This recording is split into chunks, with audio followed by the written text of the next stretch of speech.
मैं आपको इधर, मैं ड्यूटी पे हूँ, मुझे पता है मुझे ड्यूटी से निकाल देंगे, मुझे जरूरत नहीं है इस नौकरी की, मुझे देश को देखना है। सर आप जैसे लोगों को बहुत उम्मीदें हैं। मेरी एज 22 साल है, मैंने पढ़ाई छोड़ दी है। यहाँ पे मोदी जी ने बहुत नारे लगाए हैं, ये भ्रष्टाचार खत्म करेंगे, ये करेंगे, अभी तक कुछ खत्म नहीं हुआ है। मैं जिस गांव से बिलोंग करता हूँ, हाजीपुर से दूर 15 किलोमीटर दूर डोरा गांव है।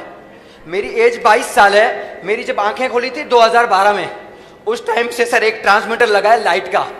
आज 2022 चल रहा है, 14 साल से एक ट्रांसमीटर चेंज नहीं हुआ इन बीजेपी वालों से।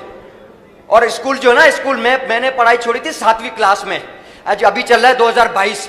8 साल में इन लोगों से स्कूल नहीं बनाए। क्या भाजपा बनाएगी, क्या कांग्रेस बनाएगी? ये लोग ना बंगाड़ के व्यापारी हैं, कुछ नहीं करने वाले, देश को बर्बाद कर दिया है। आप जैसे लोगों को जरूरत है। मेरी एज नहीं है इधर काम करने में। आप मोदी जी बोलते हैं बाहर भाइयों बहनों मत जाओ कमाने, मैं इधर करके दूंगा। मेरी एज नहीं है काम करने की, मेरी एज पढ़ाई करने की है। 22 साल में लोग कॉलेज करते हैं, मैं इधर ट्रेनिंग ले रहा हूं। 1 साल मेरा भविष्य बनाऊं तो बाहर निकलूं। इधर क्या विकास हुआ है? कुछ नहीं हुआ है सर। आप जैसे लोगों की जरूरत है, कुछ करो, हाथ जोड़ रहे हैं आपके लिए।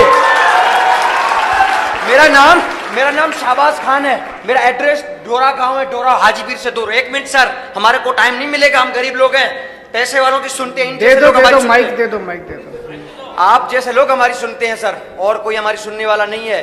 ये लोग कोई मोदी की तरह पैसों पे बुलाने वाले नहीं है। आपके लिए आए हैं, किसी ने खाना भी नहीं खाया। मैंने देखा इन लोगों को, मैं नाइट ड्यूटी कर रहा हूँ रात को 8 बजे से अभी तक, मेरे को 18 घंटे हुए हैं। मैं आपको इधर, मैं ड्यूटी पे हूँ, मुझे पता है मुझे ड्यूटी से निकाल देंगे, मुझे जरूरत नहीं है इस नौकरी की, मुझे देश को देखना है।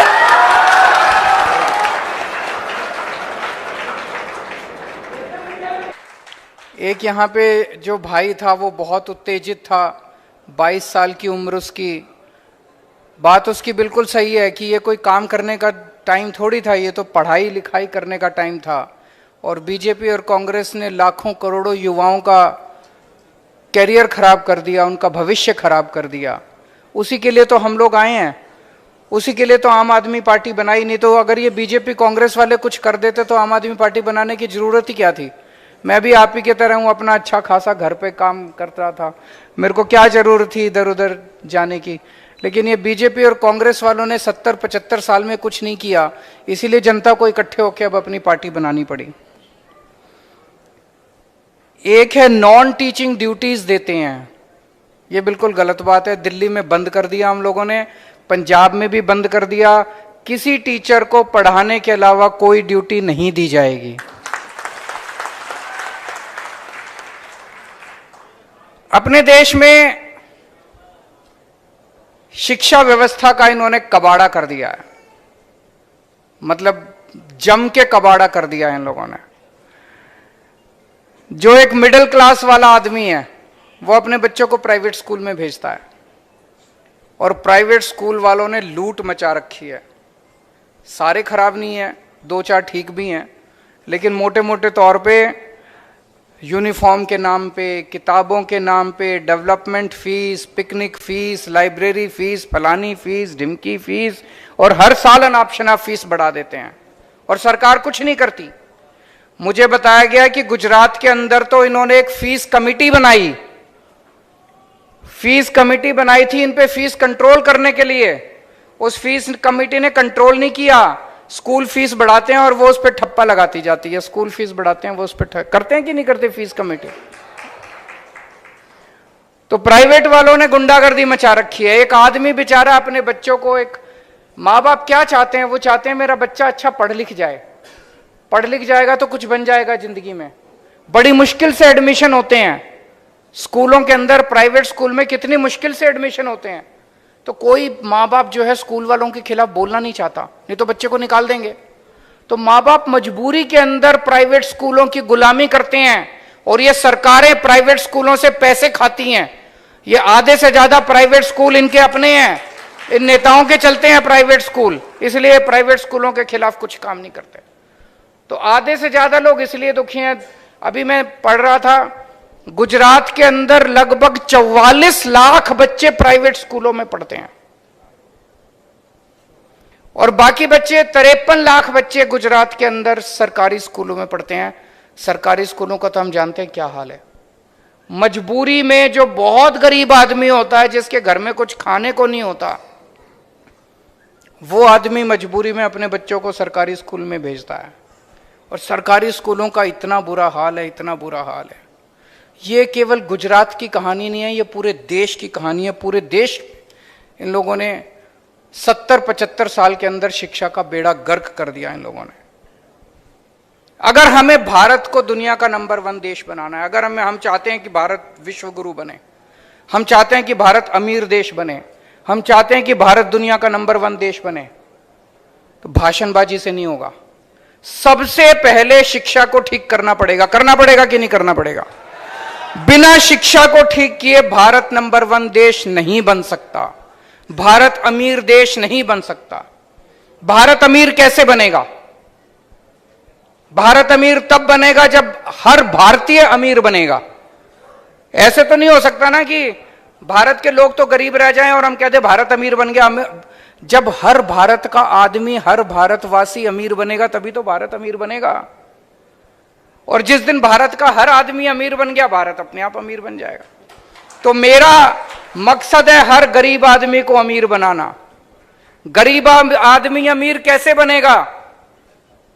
मैं आपको उदाहरण देता हूं। दिल्ली के अंदर हमने शिक्षा शानदार कर दी है, सरकारी स्कूल बहुत अच्छे कर दिए।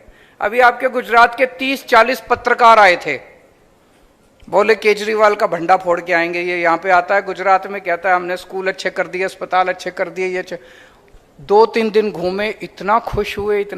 जब मुझसे मिलने के लिए आए, बोले सर ये विरोधी जो मर्जी बोले, लेकिन आपने शिक्षा और स्वास्थ्य के अंदर गजब का काम किया है।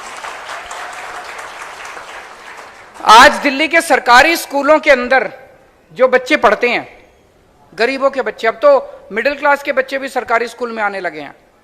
गरीबों के बच्चे, रिक्शे वाले के, मजदूर के बच्चे, किसान के जो बच्चे पढ़ते हैं, अब उन बच्चों के इंजीनियरिंग में एडमिशन होने लग गए। जैसे एक मैं उदाहरण देता हूं, एक कुशाल गर्ग है, 12वीं में पढ़ता था। उसके पिताजी कारपेंटर का काम करते हैं, मुश्किल से 8-10 हजार रुपए महीना कमाते हैं। कुशाल गर्ग कहता है कि मैं जब 7-8 साल पहले, जब हमारी सरकार नहीं बनी थी, उसके पहले वो सोच भी नहीं सकता था कि वो कुछ कर पाएगा, क्योंकि स्कूलों का बहुत बुरा हाल था। इस बार कुशाल गर्ग का all India institute of medical sciences में डॉक्टरी में हुआ है, डॉक्टर बनेगा अब कुशाल। ऑल इंडिया इंस्टीट्यूट में एडमिशन मिलना सबसे मुश्किल होता है, पृथ्वी के ऊपर सबसे मुश्किल है। उस लड़के का ऑल इंडिया इंस्टीट्यूट में हुआ, डॉक्टर बनेगा। सोच के देखो, जिस दिन वो डॉक्टर बनेगा उसकी स्टार्टिंग तनख्वाह 3-4 लाख रुपए महीना होगी। आज उसके पिताजी 8,000 रुपए कमाते हैं। तो उनका घर की गरीबी दूर हुई कि नहीं हुई? हो गई ना हुई? एक और बच्चा है, सोमेन करके है शायद, सोमेन गौर, नाम भूल गया मैं। वो बच्चा, उसके पिताजी प्लम्बर का काम करते हैं, वो भी 8-10 हजार रुपए महीना कमाते हैं। उस बच्चे का आईआईटी में कंप्यूटर साइंस में एडमिशन हो गया। मैं भी आईआईटी से पढ़ा हूं, मेरा भी कंप्यूटर साइंस में नहीं हुआ था। उसका आईआईटी में कंप्यूटर साइंस में। आप सोच के देखो, इस देश के अंदर एक गरीब आदमी का बच्चा अभी तक कभी कोई सपना भी नहीं देख सकता था, गरीब का बच्चा, कि मैं डॉक्टर बनूंगा, इंजीनियर बनूंगा। और जब इनके बच्चे, गरीबों के बच्चे ये सब बनना चालू होंगे, तो इन सभी परिवारों की गरीबी दूर होगी। और जब इन सभी परिवारों की गरीबी दूर होगी, तभी तो भारत आगे बढ़ेगा, तभी तो भारत अमीर बनेगा।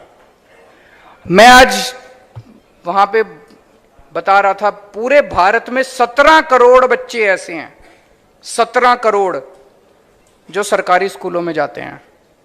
इन 17 करोड़ बच्चों का भविष्य अंधकार में है।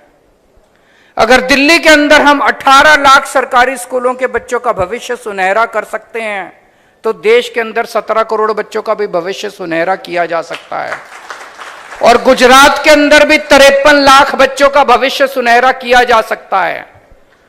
गुजरात के अंदर भी अगर हम इन सरकारी स्कूलों को ठीक कर दें, एक जनरेशन के अंदर, कुछ सालों के अंदर आप देखेंगे कि सब परिवारों के अंदर खुशहाली आने लग गई। सबके बच्चे, किसी का बच्चा कुछ बनेगा, किसी का बच्चा कुछ बनेगा और अपने माँ बाप की गरीबी दूर करेगा।